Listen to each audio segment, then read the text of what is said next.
তো বন্ধুরা, কি অবস্থা সবাই? ভিডিওর কোয়ালিটি খারাপ বোঝা যাচ্ছে, কিন্তু করার কিছু নেই। লাইট সব লিবই দিছি আর কোয়ালিটি মেনটেন করা এখন সম্ভব হচ্ছে না। গোসল করতে যাচ্ছি নামাজ পড়ার উদ্দেশ্যে। আগে গোসল করে আসি, তারপরে কথা হবে।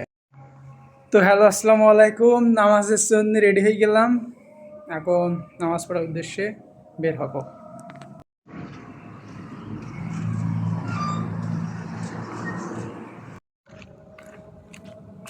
তো বন্ধুরা, নামাজের উদ্দেশ্যে রাস্তায় এখন মসজিদে যাব। আর আজানের শব্দ তো শুনতেই পারছেন।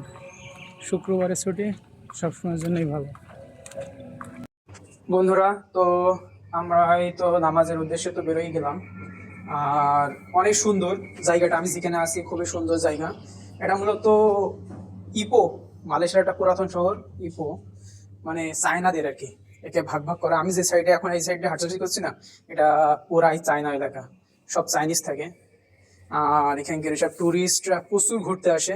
যাই হোক, জায়গাটা অনেক সুন্দর। এই যে সামনে যেটা গলি ছিল, ওই গলিটা আরও সুন্দর। তো নামাজ পড়ার কারণে আমি আসলে ওইদিকে যাওয়ার ইচ্ছা নেই, যেহেতু দ্রুত যেতে হবে নামাজ পড়তে।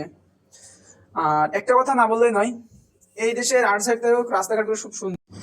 সুযোগ থাকলে ভাই এই দেশে থাকার ইচ্ছা ছিল, তবে দুঃখর কি জানেন, এই দেশের লোকেরা কিন্তু বাঙালিদের পছন্দ করে না।